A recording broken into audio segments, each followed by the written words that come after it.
Probably say we couldn't do those.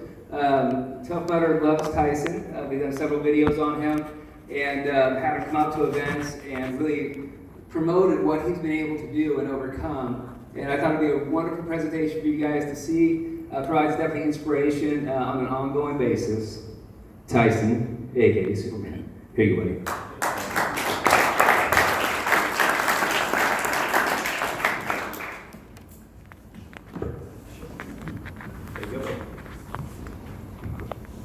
Thanks for having me. Like I said, I grew up in the community, so I like to be able to come out and give a little bit of my story back, because the community's always taken good care of me.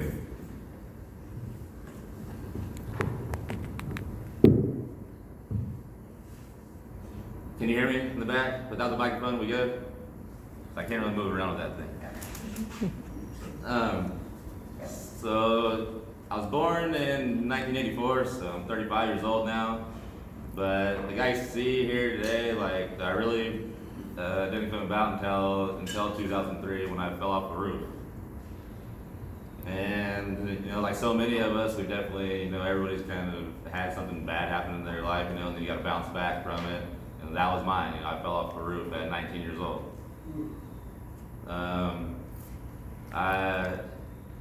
Right away, we knew it was bad when I fell. You know, and I didn't have any pain anywhere, so we knew that it was a serious situation. Get in the ambulance, and we're directly across the street from the hospital here in town when I fell off the roof. And instead of the ambulance going into the emergency room driveway, we take a right and head to Sacramento.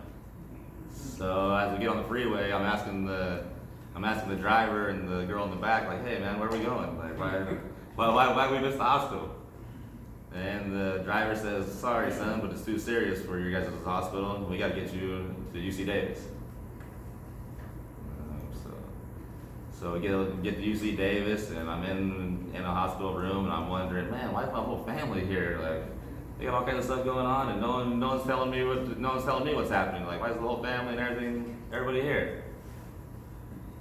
And about 15 minutes later, a doctor walks in and he says, "I've got bad news. You're never gonna walk again." Well, I told the doctor, "Sorry, man, I don't even know your name. Do you think you can go outside and we can start over if you're giving me information like that? Do you think you should introduce yourself first?"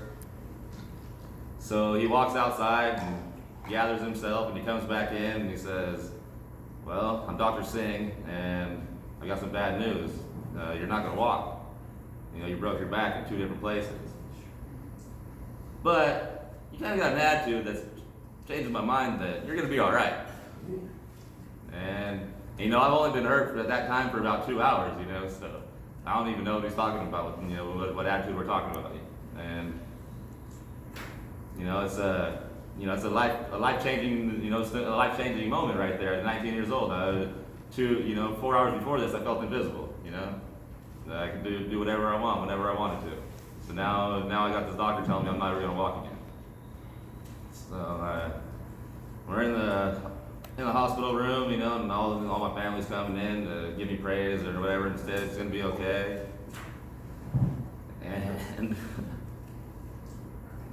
And see, I fell when I was 18, or 19 years old. My brother is 8 years younger than me, and my other brother's 12 years younger than me.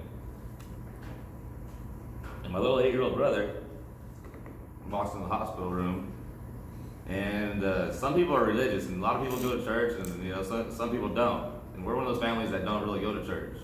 And so for my brother to come into the hospital room and tell him, "Hey Tyson, everything's gonna be all right. God's got a plan. This is yours." So you know, it made me change perspective right away. You know, if my little brother's gonna look at me like that and tell me it's gonna be okay, then I gotta prove to him that it's gonna be okay.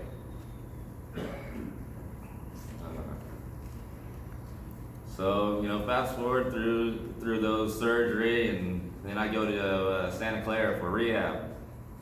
And in Santa Clara for rehab, I was in a group with all kinds of people with spinal cord injuries. You know, different levels from the neck to their hips with spinal cord injuries. You know, and I got to meet all kinds of different people going through the same struggle. But I kept getting put in a group when we go on trips and stuff. I kept getting put in a group that were all C-level injuries. And that's quads. They have a hard time using their hands, and some of them have a hard time, smiling, and even because their nerve damage is so high up in their neck. And I keep getting put in this group, and with my naivete or ignorance or whatever it is, one day I asked in this group, man, how do I keep getting put in the group? I'm the only one that can use my hands. Like, why do I keep getting put in this group with these 4 guys? And before the counselor could answer me, the guy in the back of the bus answers me with, Tyson, you always smile. I requested for you to be in our group.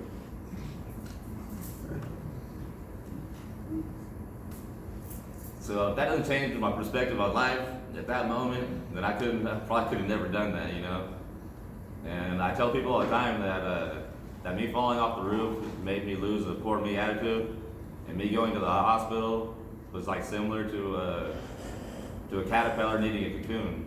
If I didn't go to the hospital, I wouldn't have become a decent man. I would have been an overly confident, cocky little, son of a gun. And instead, going to the hospital made me humbled me and taught me to appreciate everything else that's going on around me. I'm not in this isn't a single dang world. We're all going, in somewhere. And falling off that roof helped me realize that. So then we'll fast forward to my fancy pictures up here. My brother signed up to do a half marathon, and he calls me up and he's like, "Hey, let's do a half marathon. We'll go to LA and we'll do this run. And we'll do a Hollywood run with the stars. Let's do it." All right, I think I can talk me into doing anything. So I get on my little track bike. Don't hold it up, dude. Yeah, please. So I get on my little track bike and I ride my bike all over town, and I get ready to go. I get ready to go to LA. We go down there to Hollywood and we do our half marathon. We get done and we go to breakfast right afterwards. That's a great accomplishment. We just did 13.1 miles and stuff. And we're sitting in there eating breakfast, and my brother says, "Hey, that was pretty cool and all, but I'm too big to run on the concrete like that again. I don't want to do that anymore. Concrete crushing isn't for me, man." And I'm like, "Oh man, I agree with you, because that was kind of crazy, but man, I feel it's in such good shape and I feel so good. Like, what are we gonna do now?" A couple weeks go by and he sends me a picture on Facebook, and it's some guy pushing another guy in the mud on a trail. And he says, "There's this thing called Tough Mudder, man. You think you want to sign up to do it?" And I answered him, "Well, since you put it on Facebook and everybody gets to see it, I feel like you already called me out. So yeah, we're gonna go do that." So we go to Tahoe, me and 5 friends, and we go up to Tahoe. And we did all kinds of training to get on this course, and we get on this course, and the start line, there's a 8-foot wall to go over just before you get to the start line. If you don't get over the first 8-foot wall, you might as well not start. So we get to this first wall, and I get out of my chair, and I go to climb over the wall, and got my brother on top of the wall, and I got my best friend on top of the wall. I get up on top of there, and those guys help me get to the top, and when I put my face over the top of the wall, there's 1,000 people on the side of the wall that cheer, like something I've never heard before. And I've played football and basketball here, my whole life, and played, so I've heard the crowd before, but I've never heard nothing like this. And it gave me chills on my arms and the back of my neck instantly. It was like, wow, what did we just get ourselves into, man? And people are wanting to help that I've never even seen before. They're going to help us over this wall, And we do the course that day. We get done, and then people say, "Hey, you were such an inspiration. How would you come back and do it again?" So then we sign up, and we end up doing 18 of them together. We go to Las Vegas. We go to Las Vegas, and Las Vegas is a 24-hour race. So we train for the whole year to get to Las Vegas. We go to Las Vegas, and we do 25 miles in the desert. And while I'm in the desert, in the middle of the night, I get a flat tire on my wheel. Oh man, what do we do now? We can't roll. Oh, shucks, So take my wheelchair apart and we crawl for a little bit, and we send word back to the pit area. Hey, you know, we got that those extra tires and rims. Can you get them on the course, please? And, you know, we sit up there in the freezing cold. It's 35 degrees on top of the hill in the desert. And I'm like, the desert's supposed to be hot. What are we doing out here? Why is the wind blowing on us like this? And it's 35 degrees out here, you know? I broke my foot doing it and everything. But I had a goal of getting 25 miles before we ever signed up and started. That was our goal. That we said the 5 of us were going to get 25 miles. So 24 hours and 32 minutes later, we finished with 25 miles.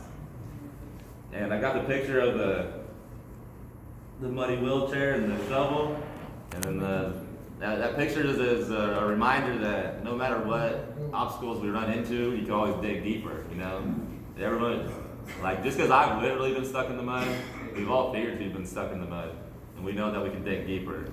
And that's all. When I come and talk to people about this, I just wanted everyone to know that we can all do that. You know, we could all be deeper.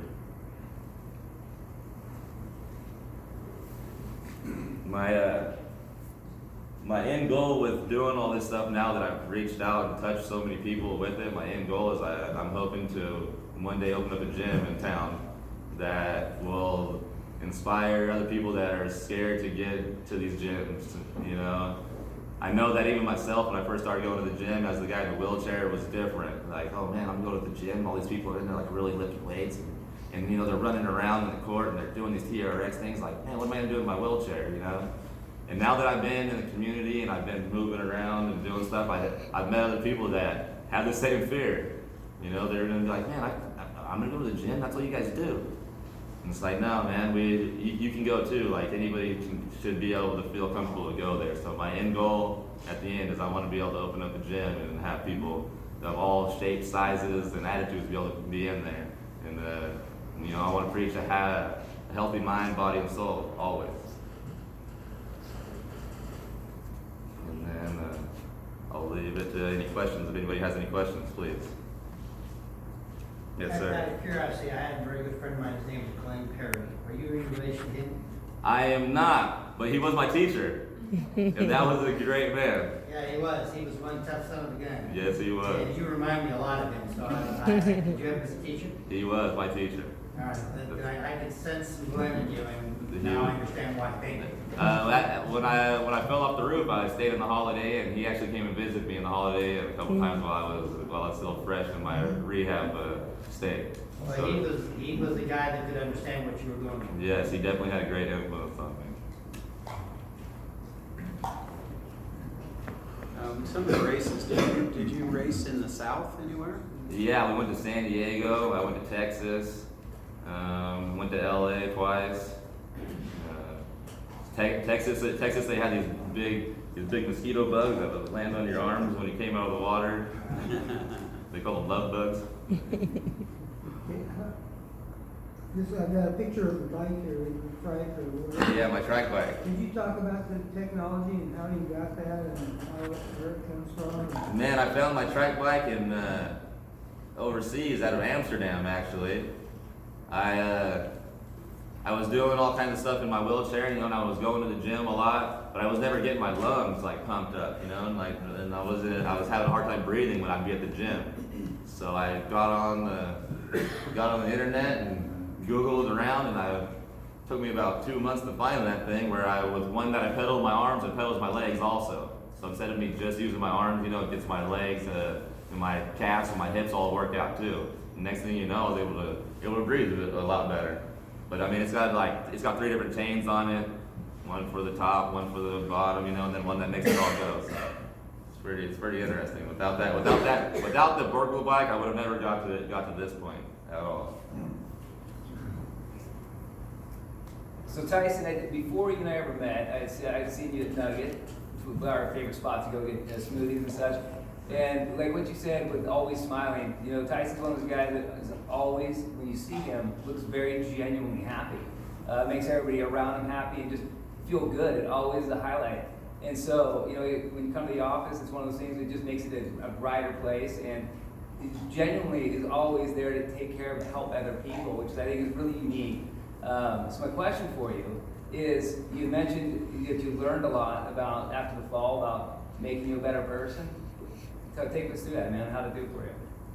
Like I said, it was really humbling to go from being able to do what I wanted when I wanted without even having to ask anybody. You know, I was not to be cocky or whatever, but I can smile at you and you're gonna like it. You know, when I was 19 years old and young and athletic and running around and do whatever I wanted, I could use a smile to get away with it. And you know, after falling off the roof and meeting these people that being in the hospital, like I look at myself and sometimes and I don't, after being in the hospital, like I'm not injured. You know, there's so many more people out here that are really injured. You know, like they have a lot more going on. Like if I can get out of bed today, like then I'm all right. So that changed my attitude about it. You know, there's a lot of people that can't get out of bed in the morning time.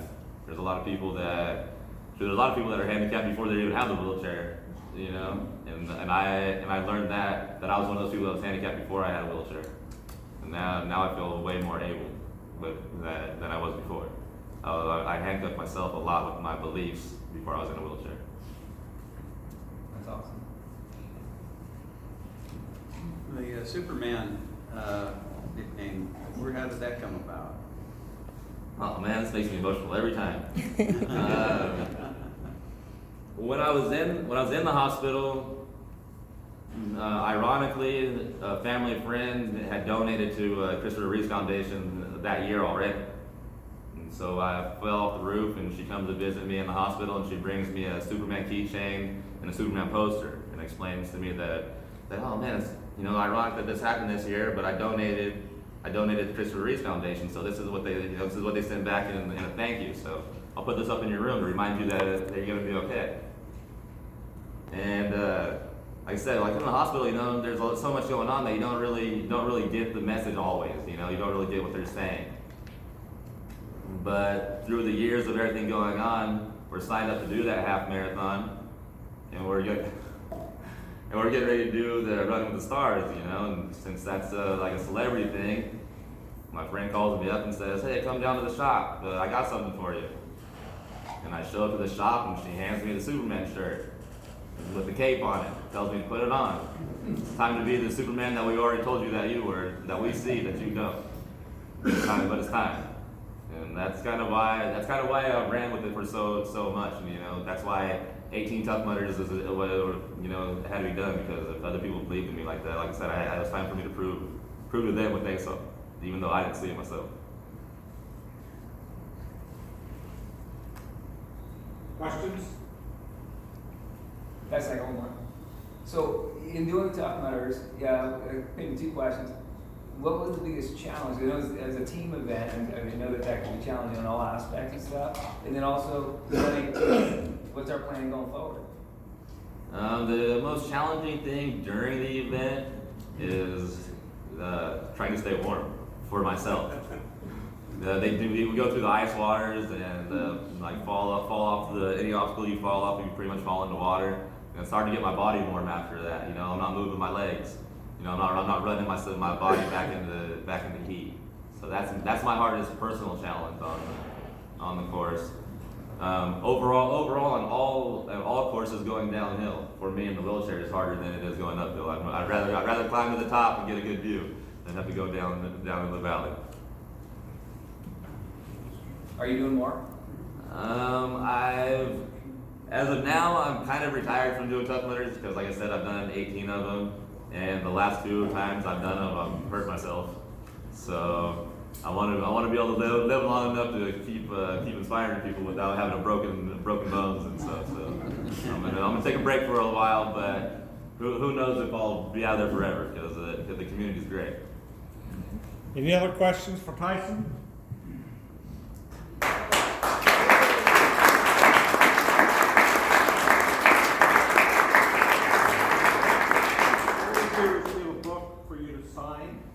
Inscription. This will go to the kids in Woodland, so your name will be passed around. I think we're blessed to have a person like Tyson here today, because again, just like when I talked about Wendy, it tells us about what we can do even though we may have a life-changing event. We all met Wendy a little over a year ago, so we know her. This is the first time that I've seen or met Tyson. Congratulations on your achievements. Thanks, everybody. And with that, I'm go home. Funny, Dad.